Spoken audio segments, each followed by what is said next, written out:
এ পর্বে content writing বা content marketing শিখব।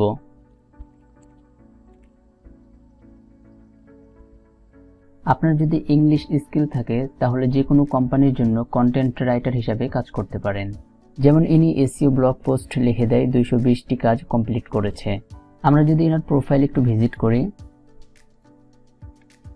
ইনি বেসিকে 300 ওয়ার্ড লিখে দেন, চার্জ করেন $70। স্ট্যান্ডার্ড এখানে 500 ওয়ার্ডে $90 চার্জ করে। প্রিমিয়াম এখানে 800 ওয়ার্ডে $110 চার্জ করে। আপনার যদি ইংলিশ স্কিল ভালো থাকে তাহলে এরকম কম বেশি সার্ভিস বা চার্জ করে আপনার গিগটি সাজিয়ে নিতে পারেন। এবং এসব গিগগুলো রিসার্চ করে দেখবেন, যার গিগটি আপনার ভালো লাগবে সেই অনুযায়ী আপনার গিগটিও সাজিয়ে নেবেন। তারপর ক্লায়েন্ট আপনাকে টপিক দিবে, সেই টপিকের উপরে আপনি আপনার আর্টিকেলগুলো লিখে দিবেন। আর হ্যাঁ, অবশ্যই আপনার ইংলিশ স্কিল ভালো থাকতে হবে, নইলে বেশি দিন গ্রো করতে পারবেন না। তাহলে আজকের ভিডিওটি এখানেই শেষ করে দিচ্ছি। সবাই ভালো থাকবেন। আসসালামু আলাইকুম।